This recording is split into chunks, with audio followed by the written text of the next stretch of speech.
आज यहाँ जन संवाद और सहयोग कार्यक्रम जो भारतीय जनता पार्टी का चलता है उसमें कुछ महत्वपूर्ण बिंदु हम लोगों के सामने आए हैं।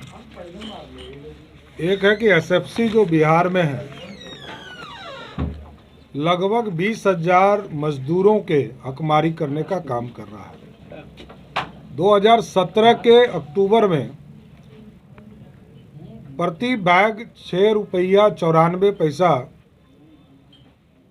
50 किलो वेट के जो बैग होते हैं उसकी आय उनको प्राप्त होती थी। पटना उच्च न्यायालय के आदेश के बाद इसका फिर से जांच किया गया और 2022 के अप्रैल में इसका 9 रुपया 10 पैसा पर बैग किया गया। और अभी कुछ मजदूर साथी आए थे कि इसको सरकार इम्प्लीमेंट नहीं कर रही है। अक्टूबर में यही बढ़कर 9 रुपया 20 पैसा प्रति बैग उनको प्राप्त होना है जो नहीं मिल रहा है। ये न्याय उचित नहीं है। दूसरा एक महत्वपूर्ण विषय आया है कि ओबीसी कमीशन जिसको ईबीसी के तौर पर नीतीश कुमार जी ने यहाँ गठन किया था, आज के तारीख तक चुनाव भी नगर निकाय के खत्म हो गए, लेकिन आज तक किसी को ये पता ही नहीं कि उस आयोग के रिपोर्ट में आया क्या। रिपोर्ट नीतीश कुमार जी की सरकार ने आयोग बनाया सुप्रीम कोर्ट और हाई कोर्ट के निर्देश के बाद, और उसके बाद आज तक आयोग का रिपोर्ट नहीं आया। बिहार राज्य सर्वेक्षण ये राजस्व विभाग के द्वारा यहाँ हजारों बच्चे पटना में इसके आंदोलन कर रहे हैं, ना सरकार सुन रहे हैं ना इस पर कोई कार्रवाई कर रही है। तो मैं गंभीरता के साथ बिहार की सरकार नीतीश कुमार जी को दो चीज़ों से स्पष्ट तौर पर कहना चाहता हूं कि नीतीश कुमार जी अब सामंती प्रतीक होकर दिखते हैं, और दूसरा सांप्रदायिक हो गए। इसलिए हमने कहा कि सामंती दिखते हैं कि अब भारतीय रेल को भी रोककर बिहार के मुख्यमंत्री रेल को रोककर आम लोगों को कष्ट देकर अपनी गाड़ी पास करा रहे हैं। बिहार के लोगों का तो कोई समाधान हो नहीं रहा, क्योंकि 2013 के बाद जब भारतीय जनता पार्टी से पहली बार वो अलग हुए, तब से नीतीश कुमार सिर्फ और सिर्फ सरकार बचाने का काम बिहार में कर रहे हैं।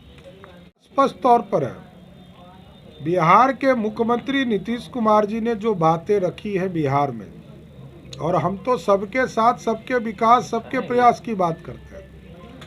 कोई गलत कहता है तो भारतीय जनता पार्टी बड़ा स्पष्ट तौर पर चीज़ें कहती है कि वो गलत कह रहा है, लेकिन बिहार के मुख्यमंत्री कहते हैं कि हम सेकुलर हैं, सबका साथ लेकर चलते हैं, हम सुशासन स्थापित करते हैं।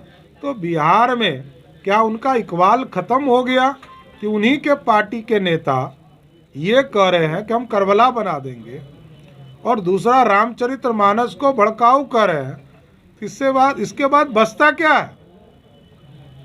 यहाँ तो बड़ा स्पष्ट तौर पर हम लोग का आरोप लगा रहे हैं कि नीतीश कुमार जी को दोनों पे कार्रवाई करने की हिम्मत क्या नहीं रह गई? हिम्मत नहीं है तो घर में आराम करें। तो उन्होंने कहा कि हम अपने धर्म के प्रति कट्टर हैं, अपने भगवान के प्रति कट्टर हैं, और आज भी वो एक्सेप्ट कर रहे हैं चीज़ों की कि हमने बोला है कि हम करबला शहर को बना देंगे। तो क्या धमकी भरा लैंग्वेज है? क्या संदेश देना चाह रहे हैं आखिर देश भर में, बिहार में? नहीं, हमने तो कहा कि कार्रवाई करनी चाहिए। उनके धर्म में क्या कहता है नहीं कहता इससे हमको कोई लेना देना नहीं, लेकिन किसी शहर को कोई करबला बना दे ये हम लोगों के रहते हुए, भाजपाइयों के रहते हुए संभव नहीं है। बड़ा स्पष्ट जान लीजिए, भारतीय जनता पार्टी सबका सम्मान करती है, सब में विश्वास करती है, लेकिन कोई एक तरफा कोई कार्रवाई नहीं कर सकती है। कि जनता दल यू के नेता ये कह रहे हैं कि हम शहर को करबला बना देंगे, और कोई कार्रवाई नहीं हो रही है। एक तरफ हिंदू के भगवान रामचरितमानस पर प्रश्न उठाने का काम बिहार सरकार के मंत्री चंद्रशेखर कर रहे हैं और नीतीश कुमार मौनी बाबा बने हुए हैं, कोई कार्रवाई नहीं हो रही। अब तो हद हो गई कि माँ सरस्वती शिक्षा की प्रतीक है और मधेपुरा के इंजीनियरिंग कॉलेज में सरस्वती पूजा करने पे भी रोक लगा दिया है। अब क्या बिहार के सनातनी कहाँ जाएं?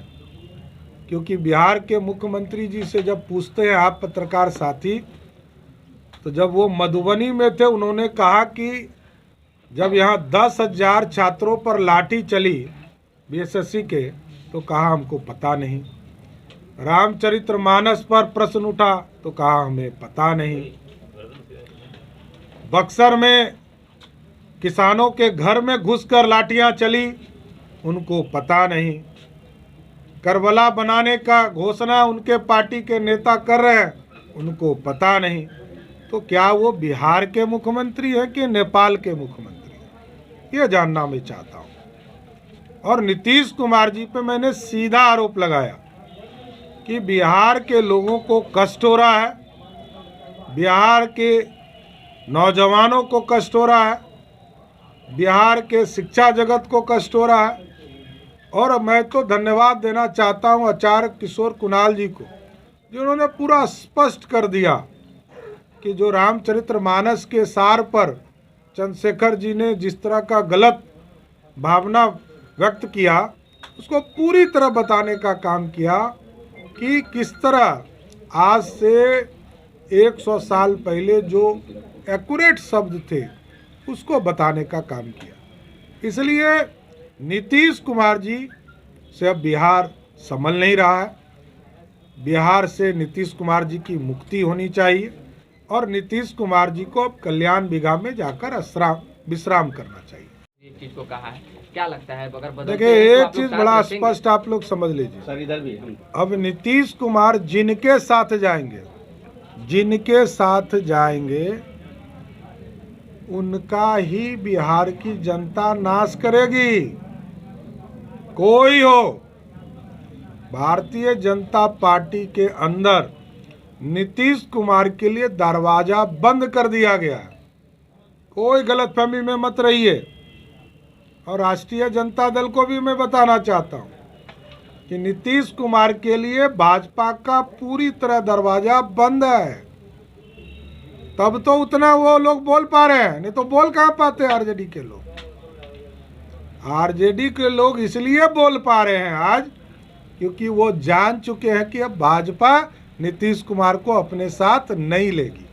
बिहार में आप लोग विपक्ष में हैं, इकलौता कह सकते हैं कि 24 के चुनाव में आप लोग पड़ गए हैं भाजपा, लोजपा रामविलास आप लोग के साथ है। तो महागठबंधन की अगर गठबंधन की बात होगी तो चिराग पासवान को कब मतलब कि आधिकारिक तौर पे रखेंगे बिहार में? देखिए कुछ चीज़ें हमारे राष्ट्रीय नेतृत्व करते हैं, लेकिन हम बड़ा स्पष्ट है कि 36 से अधिक सीटों पर हम चुनाव लड़ेंगे और 40 की 40 सीट इस बार जीतना है।